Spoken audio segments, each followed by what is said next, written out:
دن ہے اور نماز ظہر اور نماز عصر کے درمیان حضرت کی ولادت ہوئی۔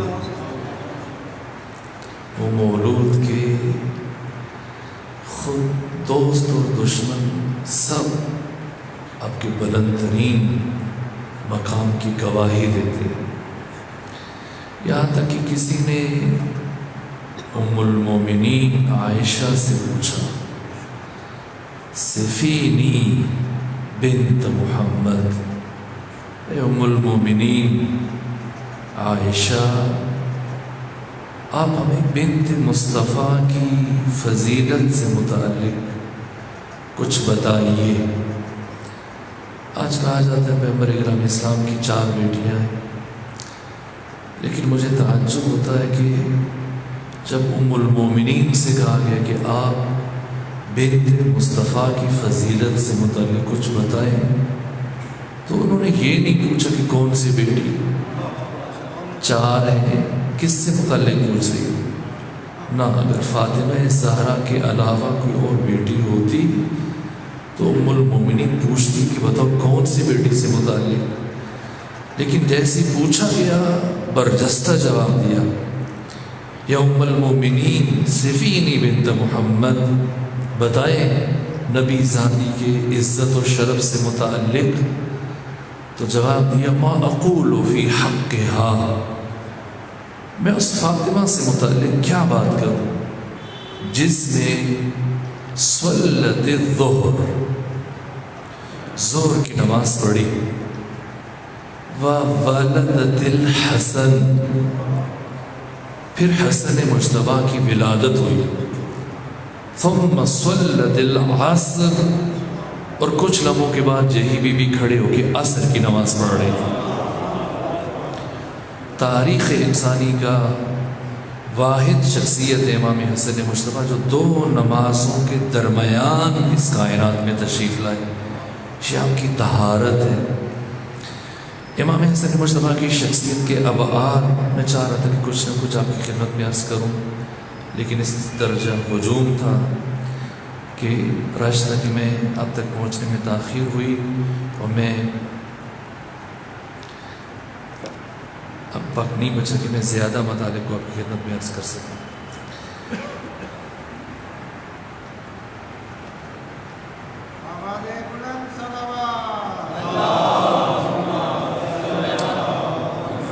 اس سے جو میں نے کہا ظاہر ہے کہ میں ایک مبتدی اور جاہل طالب علم، لیکن اس حقیقت کو کہیں زیادہ بہتر انداز میں ہمارے ایک ساتھی نے لکھ کے بھیجا، یعنی اس سے بہت پیارے انداز میں۔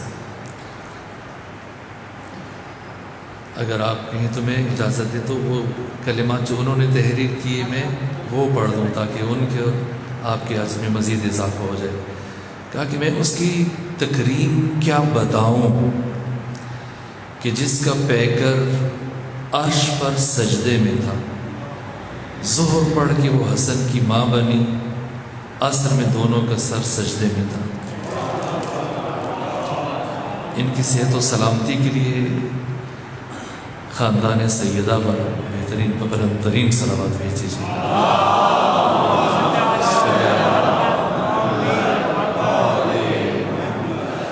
خوب ان کا حق بنتا ہے کہ انہیں کچھ ہدیہ پیش کیا جائے آج کی مناسبت سے۔ یہ کتاب جو مجھے بہت عزیز ہے، صلح امام حسن مجتبیٰ پر 2 کتابیں بہت بہترین ہیں۔ ایک کتاب جو شیخ رازی آل یاسین نے لکھی، یہ اتنی بڑی کتاب ہے جسے سید شرف الدین عاملی صاحب المراجعات نے کہا ہے کہ یہ کتاب معجزہ ہے، اور بغیر تائید امام کی اتنی عظیم کتاب جو ناقابل تردید ہے، اس کا لکھا جانا ممکن نہیں۔ اس کی کتاب عربی زبان میں لکھی گئی، صلح الحسن کے نام سے، اور رہبر معظم سید علی خامنائی انہوں نے فارسی زبان میں اس کا ترجمہ کیا۔ کیوں ترجمہ کیا؟ کہا کہ میری زندگی کی خواہش تھی کہ میں عالم اسلام کے اس عظیم ہیرو، اس امام مجاہد کی زندگی سے متعلق کچھ لکھوں، اور جب میں نے تحقیق شروع کی، تتبع، تفحص، چھان پھٹک اور جستجو کا سفر شروع کیا اور مختلف کتابوں کا مطالعہ کیا، اپنی تحقیق کے دوران جب میں کتاب لکھ رہا تھا امام حسن مجتبیٰ کی سیرت سے متعلق، تو میری نگاہ اس کتاب پر پڑی، شیخ رازی آل یاسین کی کتاب۔ اسے میں نے پڑھنا شروع کیا اور ابھی میں نے کتاب مکمل نہیں کی تو میں اس نتیجے پر پہنچ گیا کہ میں جتنی چاہے کوشش کر لوں، میں اس سے بہترین کتاب نہیں لکھ سکتا۔ اس لیے میں نے طے کیا کہ اب میں فارسی زبان میں اس کتاب کا ترجمہ تحریر کروں۔ صلح امام حسن مجتبیٰ پر یہ ناقابل رد عظیم دستاویز ہے جو معجزے کی حیثیت رکھتی ہے۔ اس کے بعد جو کتاب میری نگاہ سے گزری ہے، واقعی جب میں نے پڑھا، ایک جامع کتاب ہے جو شیخ رازی علیہ یاسین نے تحریر فرمائی۔ اس کتاب کے بعد جو اردو زبان میں ایک اہل سنت عالم نے کتاب تحریر کی ہے، ظہور احمد فیضی۔ اگر آپ کو یاد ہو تو خصائص امیر المومنین، جسے امام نسائی نے تحریر کیا تھا اور جس کو لکھنے کی پاداش میں اہل شام نے ان کی پسلیاں توڑ ڈالی تھی، جس کی وجہ سے ان کی شہادت ہوئی۔ خصائص امیر المومنین لکھی اور شام میں یہ کتاب اپنے ہمراہ لے گئے، اور وہاں پر امام نسائی جو صحاح ستہ میں سے ایک کتاب کے مؤلف ہیں، سنن نسائی کے، اور وہاں پر دمشق میں جا کر جب انہوں نے اس کتاب کے کچھ حصے لوگوں کو پڑھ کے سنائے تو اہل دمشق نے ایک اور فرد سے متعلق کہا کہ ان کے متعلق بھی کچھ فضائل بیان کرو۔ تو کہا میں کیا بیان کروں جبکہ کوئی بات میں نے اس کی فضیلت میں نہیں سنی۔ کہا پھر یہ کتاب یا تو اسے تلف کرو، جلاؤ، یا پھر دوسری شخصیت سے متعلق بھی کچھ نام لیا ایک فرد کا جس کا تعلق شام سے تھا، اس سے متعلق بھی کچھ بیان کرو۔ جب دوبارہ کہا تو کہا میں اس سے متعلق کیا کہوں، میں نے تو زیادہ سے زیادہ پیغمبر کی زبان سے یہی سنا، یہی حدیث مجھ تک پہنچی ہے کہ اللہم لا تشبہ بدنہ، کہ پروردگار کبھی اس شخص کا شکم سیر نہ ہو، اور تم بتاؤ تو میں لکھ دیتا ہوں، میرے علم میں تو کچھ نہیں ہے فضیلت۔ تو غصے میں آ کر اہل شام نے ان کی پسلیاں توڑ ڈالی۔ یہ امام نسائی، انہوں نے خصائص امیر المومنین لکھی، اردو زبان میں اس کے 10 ترجمے چھپے۔ سب سے بہترین ترجمہ خصائص امیر المومنین کا ظہور احمد فیضی نے کیا، اور ساتھ میں شرح بیان کی جو اسی انداز میں، اسی رنگ و روپ میں چھپی ہے، ضخیم ہے کافی۔ دوسری بہترین کتاب جو لکھی ہے ظہور احمد فیضی صاحب نے، یہ صلح امام حسن مجتبیٰ ہے۔ بہت دل آویز انداز سے شروع سے لے کے آخر تک سینکڑوں کتابوں کے حوالوں کے ساتھ بہت عمدہ انداز میں اس عظیم اقدام کو، امام حسن مجتبیٰ کی زندگی کے اس عظیم جہاد کو جس خوبصورتی کے ساتھ بیان کیا۔ جن دوست نے یہ کلمات تحریر کیا، میرے پاس اس وقت اردو زبان میں جو بہترین ہدیہ میں یہی پیش کر سکتا ہوں، وہ آئیں اور یہ ہدیہ قبول کریں اپنی صحت و سلامتی کے لیے۔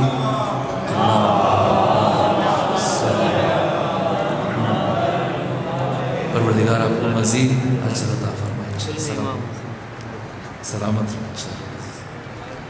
اب انہوں نے کچھ اور تحریر فرما دیا۔ بہرحال آج وقت کم ہے دوستو۔ علی کے لاڈلے بیٹے نے شام والوں سے قلم کی نوک پہ لفظ امیر چھین لیا۔ ہاں، یہ واقعہ ایسے ہے، یہ تاریخی حقیقت ہے۔ جو 6 شرائط تحریر کی تھی حضرت امام حسن مجتبیٰ نے، ساتھ میں یہ بھی کہا تھا کہ میں تمہیں، بے شک ساری دنیا تمہیں امیر المومنین کہے، لیکن میں اور میرا بھائی حسین کبھی تمہیں امیر المومنین کہہ کے نہیں بلائیں گے۔ یہ لفظ واقعاً ایسے ہی ہے۔ علی کے لاڈلے بیٹے نے شام والوں سے قلم کی نوک پہ لفظ امیر چھین لیا۔ یہ جو 6، اب ظاہر ہے حضرت کا جو زہد ہے، حضرت کی جو عبادت ہے، 25 حج پاپ ادا فرمائے، اور حتیٰ حضرت اپنے نالین مبارک بھی اتار دیتے تھے۔ ایسا نہیں کہ سواری نہیں ہوتی تھی، سواری کی لگام لے کے چلتے تھے۔ حتیٰ بعض اسفار میں عبداللہ ابن عباس حبر الامہ، جو سن و سال میں آپ سے کہیں زیادہ تھے، صحابی رسول تھے، یہ آپ کے لگام، گھوڑے کی لگام تھام کے چلتے تھے۔ اور آپ کا لباس اور اثاثہ اٹھا کے چلتے تھے۔ کسی نے تانا دیا کہ آپ تو صحابی رسول اور اتنی بڑی شخصیت کے مالک ہیں، حبر الامہ ابن عباس، خود آپ کی شخصیت کم نہیں ہے، اور آپ حسن مجتبیٰ کا اثاثہ لباس اٹھا کے چل رہے ہیں اور ان کے گھوڑے کی لگام تھام رکھی ہے۔ کہ تمہیں کیا پتا کہ حسن مجتبیٰ کا مقام کیا ہے؟ اگر اس زمانے میں کوئی پیغمبر گرامی اسلام کے چہرے کی زیارت کرنا چاہتا ہے تو روئے زمین پر سب سے زیادہ شبیہ ترین ذات جو خلق اور خلق میں ختمی مرتبت کے ساتھ شباہت رکھتی ہے، یہی حسن مجتبیٰ ہے۔ اتنا روب و دبدبہ اور اتنا جلال و جمال تھا کہ اس سفر میں سعد ابن وقاص الاستیعاب میں نے یہ کلمات دیکھے، سعد ابن ابی وقاص جو خود ایک شخصیت کے مالک تھے، اس کے باوجود جب امام حسن مجتبیٰ کو دیکھا کہ پیادہ چل رہے ہیں، وہ بھی گھوڑے سے نیچے اتر آئے، اس درجہ محبوب تھے۔ مدینے میں آپ کی شخصیت اتنی محبوب تھی کہ لوگ دور دراز سے آتے تھے کہ ہم رسول اسلام کے جمال کا مشاہدہ کرنا چاہتے ہیں۔ اتنا رش جم جاتا تھا کہ گھر کے صحن سے بڑھ کر گلی میں اب گزرنے والوں کے لیے راستہ چلنا ممکن نہیں رہتا تھا، تو فرزند رسول گھر کے اندر تشریف لے جاتے تھے۔ آپ کی عبادت کا عالم یہ تھا کہ آپ بہترین لباس زیب تن فرماتے، پھر مسجد نبوی کی طرف چلتے تھے، اور مسجد نبوی پہنچنے سے پہلے دروازے پر رک کر کئی ساعتوں تک گریہ فرماتے رہتے تھے، اور آپ پر لرزہ طاری ہو جاتا، چہرے مبارک کا رنگ زرد ہو جاتا۔ لوگ تعجب سے پوچھتے کہ فرزند رسول آپ کی کیا کیفیت ہے؟ کہ تمہیں کیا معلوم کہ میں کس عظیم بادشاہ کی بارگاہ میں پیش ہو رہا ہوں؟ آپ کی عبادت، آپ کی سخاوت۔ شیخ رازی آل یاسین نے اپنی کتاب میں تحریر فرمایا کہ کئی مستقل رسالے آپ کی سخاوت اور آپ کے جود و کرم کے اوپر، کریم اہل بیت لگا ہوئے آپ کا، یعنی حتیٰ اگر میں آپ کی خدمت بیان کروں تو شاید چند نشستیں امام کی سخاوت سے متعلق ہو جائے اور شاید بیان نہ ہو سکے۔ اتنے بڑے کریم تھے، اتنے بڑے سخی تھے، بن مانگے عطا کرنا۔ اور خود میں 2 سے 3 جملے آپ کی خدمت میں عرض کروں۔ ایک مرتبہ گزر ہو رہا تھا آپ کا ایک باغ میں سے، اور دیکھا کہ ایک حبشی غلام کھانا کھا رہا ہے، لیکن اس کے کھانے کا طریقہ یہ تھا کہ ایک لقمہ خود کھاتا تھا اور ایک لقمہ قریب میں بیٹھے ہوئے کتے کی طرف پھینک دیتا تھا، پھر ایک لقمہ خود اٹھاتا، پھر ایک لقمہ کتے کی طرف پھینک دیتا۔ حضرت نے رک کر اس کا یہ عمل دیکھا، اور دیکھنے کے بعد آگے بڑھے اور اس کے پاس چل کے بیٹھ گئے۔ کہا اے غلام بتاؤ تو نے یہ کام، یہ بات کس سے سیکھی؟ کہ میں نے کسی سے نہیں سیکھی، میں خود سے ایسے کرتا ہوں، مجھے شرم آتا ہے کہ یہ ایک زندہ مخلوق میرے سامنے بیٹھی ہو، میں خود کھاؤں اور اسے نہ کھلاؤں۔ کہ جاؤ اپنے مالک کو بلا کے لے آؤ۔ یہ گیا اپنے مالک کو بلا کے لایا۔ امام نے پوچھا بتاؤ تمہارے اس باغ کی کتنی قیمت ہے؟ کہ میں نہیں بیچنا چاہ رہا۔ فرمایا زیادہ قیمت لے لو لیکن مجھے چاہیے تمہارا باغ۔ اس نے قیمت بتائی، حضرت نے وہ قیمت اس سے ادا کی۔ کہا اب بتاؤ اس غلام کی کیا قیمت ہے؟ کہ یہ غلام مجھے بہت عزیز ہے، بہت اچھے اخلاق کا مالک ہے، بڑی اچھی صفات ہے، میں اسے نہیں بیچنا چاہ رہا۔ حضرت نے فرمایا نہ مجھے چاہیے، تم زیادہ قیمت رکھو۔ ایک قیمت لے کر غلام بیچ دیا اس نے، باغ بھی غلام دونوں کو امام نے خریدا۔ پھر امام نے اس غلام کو آزاد فرمایا اور وہ باغ اس غلام کو تحفے میں دیا، اور کہا کہ تمہارا یہ عمل فرزند رسول کی نگاہ میں اتنا پسندیدہ ہے کہ آج سے تم آزاد ہو اور یہ باغ تمہاری ملکیت ہے۔ اتنی شہرت تھی آپ کے جود و سخا کی، یہاں تک کہ بنو امیہ میں سے ایک فرد بنو ہاشم میں سے ان کا آپس میں مباحثہ ہو گیا، تلخی ہو گئی۔ بنو امیہ کا فرد کہتا تھا کہ ہم بنو امیہ زیادہ مالدار ہیں اور زیادہ سخی، اور بنو ہاشم کا فرد یہ کہتا تھا کہ شاید تم مال میں ہم سے زیادہ ہو لیکن سخاوت میں تم بنو ہاشم سے آگے نہیں ہو۔ جب یہ بات بڑی تو ان کا ہم عملاً دیکھ لیتے ہیں کہ کون بڑا سخی ہے۔ بنو امیہ زیادہ سخی ہے، یہ واقعات میں شیخ رازی کی کتاب سے بیان کر رہا ہوں، انہوں نے مختلف اسناد ذکر کی۔ یا پھر بنو ہاشم زیادہ بڑے سخی ہیں۔ طے یہ ہوا کہ تم بنو امیہ کے اپنے 10 سخی ترین افراد کے پاس جاؤ اور جا کر ان سے مانگو، دیکھو وہ تمہیں کیا دیتے ہیں، اور میں بنو ہاشم کے 10 افراد کے پاس جاتا ہوں اور میں دیکھتا ہوں کہ وہ کیا دیتے ہیں مجھے، پھر دیکھتے ہیں عملی طور پر کہ کس نے زیادہ عطا کیا۔ بنو امیہ کا یہ فرد اپنے خاندان کے بڑے افراد کے پاس جو دینے کی صلاحیت رکھتے تھے اور دیتے بھی تھے، گیا 10 افراد میں سے ہر ایک نے 10 ہزار درہم دیے اس کو،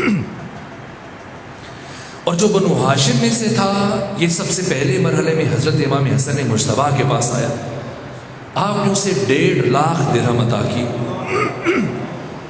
دوسرے مرحلے میں امام حسین علیہ السلام کے پاس گیا، امام نے پوچھا میرے پاس آنے سے پہلے کسی اور کے پاس گئے تھے؟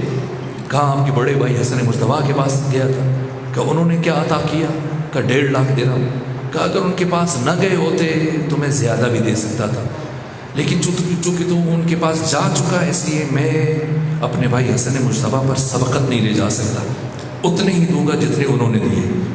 1.5 لاکھ درہم امام حسین نے عطا کر دیے۔ اب اس نے سوچا کہ اب مجھے مزید کسی تیسرے کے پاس جانے کی حاجت نہیں ہے، گیا بنو امیہ کے فرد کو بلایا، کہا کہ آؤ، گئے تھے تم بنو امیہ کے افراد کے پاس؟ ہاں گیا تھا۔ کہ کتنا بنا؟ کہ 1 لاکھ۔ 10 افراد کے پاس گیا، 10 نے 10 ہزار درہم دیے، 1 لاکھ بنا۔ ادھر کہ تم کتنا لے کے آئے ہو؟ کہ میں 10 کے پاس نہیں گیا، بس 2 کے پاس گیا اور مجھے 3 لاکھ درہم عطا ہوئے، یعنی تم سے 2 گنا زیادہ، 3 گنا زیادہ۔ کہ ٹھیک ہے، ثابت ہو گیا کہ بنو ہاشم زیادہ سخی۔ اب ظاہر ہے کہ آزمانے کے لیے محتاج تو نہیں تھے دونوں، آزمانے کے لیے رقم لی تھی، تو جو بنو امیہ سے 10 افراد کے پاس سے لے کے آیا تھا واپس گیا، 10 افراد کو 10 ہزار لوٹا دیے، اور 10 افراد نے رکھ لیے۔ اور ادھر جب آیا امام حسن مجتبیٰ کے پاس اور امام حسین کے پاس آپ کو لوٹانے کے لیے، تو انہوں نے فرمایا کہ ہم خاندان اہل بیت کا یہ شیوا نہیں کہ عطا کرنے کے بعد دوبارہ واپس لے لیں، چاہے خود استعمال کرو، چاہے کسی اور کو دے دو، چاہے کسی راستے میں پھینک دو، ہم عطا کرنے کے بعد واپس نہیں دیا کرتے، یہ آپ کا جود و عطا ہے۔ حتیٰ ایک مرتبہ ایک شخص آپ کے پاس مانگنے کے لیے آیا، امام نے فرمایا اپنی ساری ضرورتیں لکھ کے مجھے بتاؤ تاکہ کچھ رہ نہ جائے، اور جب اس نے لکھ کے دی اپنی ضروریات تو امام نے اس کے 2 برابر عطا کیا۔ تو جب 2 برابر عطا کیا تو حاضرین میں سے کسی کا امام اس کی احتیاجات تو پوری ہو رہی تھی تو اس نے لکھ کے دی، آپ نے 2 گنا کیوں عطا کیا؟ امام نے فرمایا کہ یہ رات جو آ کے ہمارے پاس یہ مہمان بنا ہے، یہ ساری رات خوف اور امید کے درمیان اضطراب کی کیفیت میں رہا کہ پتہ نہیں کل مجھے صبح میں کچھ ملے گا یا نہیں ملے گا، اگر تو میں بن مانگے اس کو عطا کرتا تو وہ نیکی ہوتی، چونکہ کہنے والے نے کہا کہ آپ نے تو 2 برابر خیر کر دی۔ امام نے فرمایا نہ، نیکی اس نے کی کہ مجھے خیر کی توفیق دے دی، اگر تو بن مانگے وہ مجھ سے نہ مانگتا اور میں اسے دیتا تب یہ نیکی تھی۔ اب اس نے اپنی عزت نفس کو گروی رکھا اور اس کی عزت نفس کے بدلے میں جو اس کو دے رہا ہوں یہ بہت کم ہے، چاہے میں 2 برابر کیوں نہ دے دوں۔ کریم ترین ہستی حضرت امام حسن مجتبیٰ اور آپ کے بعد فرزند امام حسین جناب علی اکبر، یہ 2 شخصیتیں کثیر الرما مہمان نوازی میں، جو انداز حضرت امام حسن مجتبیٰ کا تھا محققین نے لکھا وہی انداز حضرت جناب علی اکبر علیہ السلام کا تھا۔ یہ اس کی میں نے 2 سے 3 مثالیں عرض کی، بہت زیادہ مثالیں، یہ آپ کا جود و سخا، آپ کی شجاعت، آپ کی سر سے متعلق 2 جملے لکھ دوں۔ حضرت امام کا جو عہد امامت ہے، میں مختصر اس لیے کر رہا ہوں کہ میری خواہش تھی کہ آج آپ میں انعامات تقسیم کیے جائیں، یہ میں نے خواہش منتظمین سے بیان کی، تو انہوں نے کہا کہ کار خیر، میں چاہ رہا تھا کہ آپ سے سوال پوچھے جائے اور انعام کے طور پہ ان کا کچھ کو ملیں گے کچھ کو نہیں ملیں گے، تو آج چونکہ روز عید ہے، روز میلاد ہے، تو سب کو ہدیہ ملنا چاہیے، تو پھر منتظمین جو سن رہے ہیں تو وہ لے آئیں تاکہ وقت کم بچا ہے وہ تقسیم کر دیں۔ حضرت امام حسن مجتبیٰ کا جو عہد خلافت ہے، آپ کی زندگی کی 3 دور ہیں. تیسری ہجری میں آپ کی ولادت ہوئی 15 رمضان المبارک کو. 7 سال پیغمبر گرامی اسلام کے ساتھ گزارے. یہ 7 سال بہت اہم ہیں.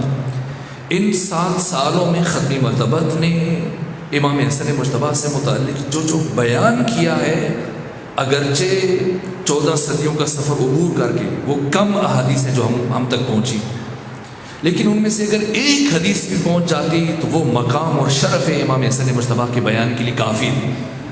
البتہ بعض افراد نے کوشش کی ان کو مسخ کرنے کی، ان میں تبدیلی رونما کرنے کی. جیسے ابن تیمیہ کی مثال آپ لے لیجیے، ایک معروف کلام ہے ختمی مرتبت کا جسے جمہور کے بڑے بڑے علماء نے بیان کیا. فرمایا کہ انی احب و یحب من احب. یہ امام حسن مجتبیٰ سے متعلق فرمایا کہ اللہم انی احب، اے میرے پروردگار میں حسن مجتبیٰ سے محبت کرتا ہوں. وَأُحِبُّ مَنْ يُحِبُّ، اور ہر اس انسان سے محبت کرتا ہوں جو حسن سے محبت کرتا ہے. پہلے امام حسن مجتبیٰ سے متعلق فرمایا. پھر امام حسین، ایک زانو پر امام حسن ہے، دوسرے زانو پر امام حسین ہے، ہر دو سے متعلق فرمایا اللہم انی احبہما وَأُحِبُّ مَنْ يُحِبُّهُمَا. پروردگار میں ان دونوں سے محبت کرتا ہوں اور ان سے بھی محبت کرتا ہوں جو ان دونوں سے محبت کرتے ہیں. دیکھیے صحیح بخاری میں اس حدیث کو بیان نہیں کیا گیا، صحیح مسلم میں اس حدیث کو بیان نہیں کیا گیا، لیکن ترمذی میں یہ حدیث موجود ہے، ابن ماجہ میں یہ حدیث موجود ہے، نسائی میں یہ حدیث موجود ہے، سنن ابن داؤد میں موجود نہیں ہے. یعنی صحاح ستہ میں سے 3 کتابوں میں نہیں ہے، 3 کتابوں میں ہے. اس کے بعد جو دوسرے درجے کی کتابیں،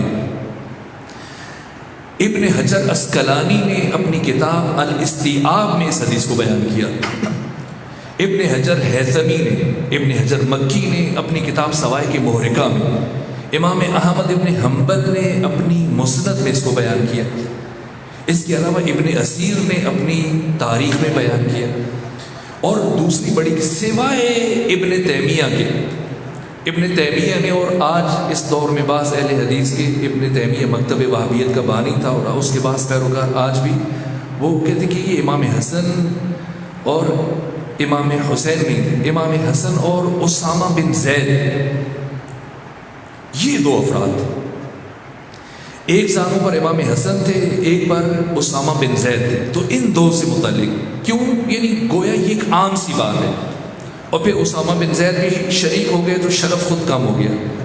لیکن جب آپ غور کریں گے، خود متقی ہندی نے اپنی معروف کتاب جس میں 46,000 احادیث جمع کیے ہیں، کنز الامال، انہوں نے طبقات الکبریٰ میں، طبقات ابن سعد میں اور باقی بہت ساری کتابوں میں جن راویوں نے اس حدیث کو روایت کیا، ان میں سے ایک اسامہ بن زید ہے. درایتاً ذرا آپ خود سوچئے کہ امام حسن مجتبیٰ کی ولادت 3 ہجری میں ہوئی اور اسامہ بن زید امام حسن مجتبیٰ علیہ السلام سے 10 سال بڑا ہے. تو اب اگر 2-3 سال سن ہے امام حسن مجتبیٰ کا تو اسامہ کی عمر کتنی ہوگی؟ 13 سال. تو 13 سال کے بچے کو امام پیغمبر گرامی اسلام زانوں پہ بٹھائیں گے؟ دیکھیے گھڑی جاتی ہے، یہ ظلم ہوا ہے. اس کے باوجود جو احادیث، جو کلام بیان ہوئے ہیں حضرت امام حسن مجتبیٰ سے متعلق، وہ اپنی مثال آپ ہیں، وہ خود آپ کے بلند ترین مقام کو بیان کریں. الحسن والحسین سیدہ شباب اہل الجنہ. میں نے جتنی کتابوں کے نام لیے، ان کے علاوہ اور بہت ساری کتابوں میں اس حدیث کو بیان کیا گیا معتبر ترین اسناد کے ساتھ. اسی طرح سے الحسن والحسین امامان قاما او قعدا، سوائے ابن تیمیہ کے اور 1-2 افراد کے بڑے بڑے محدثین نے اس حدیث کو بیان کیا. حسن اور حسین دونوں امام ہیں، خواہ حالت قیام میں ہو خواہ حالت قعود میں ہو. اسی طرح سے پیغمبر گرامی اسلام کی حدیث ہے کہ ان ابنی ھذا سید، میرا بیٹا حسن مجتبیٰ سردار ہے. میں چونکہ وقت کی تنگی تھی یہاں پہ مطالب بیان نہیں کر سکا. میں کوشش کروں گا کہ رات کی جو مجلس ہے اور جشن ہے اس میں بھی تفصیل چونکہ وقت کی قید نہیں ہوگی. حضرت کی شجاعت، حضرت کا بلاغت، حضرت کا حلم، حضرت کا اخلاق اور حضرت کی زندگی کی جو دیگر ابعاد ہیں. 7 سال میں گرامی اسلام کے ساتھ گزارے یہ بہت اہم ہے. اس کے بعد 30 سال اپنے والد بزرگوار مولا متقیان کے ساتھ آپ نے گزارے. 5 سال مولا متقیان کا جو عہد خلافت ہے اس میں آپ کا کردار بہت اہم ہے. حتیٰ جنگ جمل میں فوج کو مہیا کرنے میں بڑا کردار امام حسن مجتبیٰ کا ہے. جب مدینہ سے بصرہ کی طرف چلے امیر المومنین تو ادھر امام حسن جناب عمار یاسر کے ساتھ کوفہ آئے اور اپنے خطبوں سے اس فوج کو اکٹھا کیا تاکہ جنگ جمل میں جو ایک طلحہ زبیر و باقی افراد مقابلے میں ان کا مقابلہ کیا گیا. پھر اس کے بعد جنگ صفین میں حضرت امام حسن مجتبیٰ کی شجاعت. اس کے بعد جنگ نہروان 21 رمضان المبارک 40 ہجری سے آپ کی خلافت شروع ہوئی اور 15 جمادی الثانی 41 ہجری کو یہ دستاویز لکھی گئی سلو کی. یعنی 7 سال اور 25 دن یہ امام حسن مجتبیٰ کا عہد خلافت ہے. یہ بہت اہم ہے. اس کا خلاصہ خواہش تھی کہ بیان کروں لیکن اب وقت ختم ہوا چاہتا ہے اور اسی پہ اکتفا کرتے ہیں. اور منتظمین نے جو آپ کے لیے ہدیے کا اہتمام کیا ہے آج کے اس مبارک دن میں، ان کی صحت و سلامتی کے لیے اور اپنی صحت و سلامتی کے لیے ایک صلوات پڑھ دیجیے خاندان فاطمہ.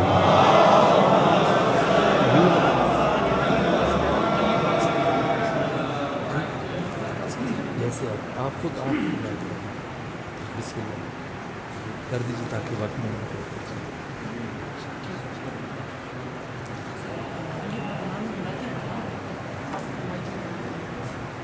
یہ آپ نے جی علی عباس آ جائیں. یہ بھی ترتیب جس طرح سے بیٹھے ہوئے تھے فرد آتے رہتے اس طرح دیر ہوتی رہی. اسی ترتیب سے اگر ایک فرد آ جائیں تو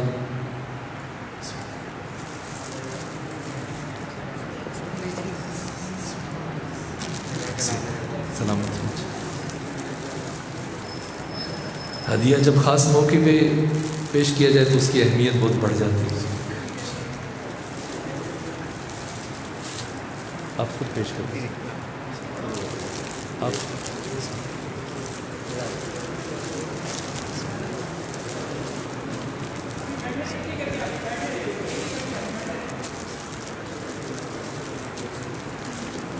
آپ دیر ہو جائے گی آنے دیجیے. دیر ہو جائے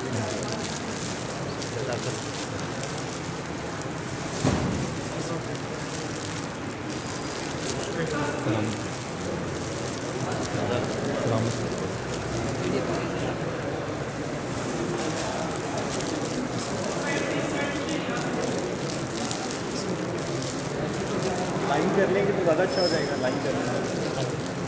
اچھا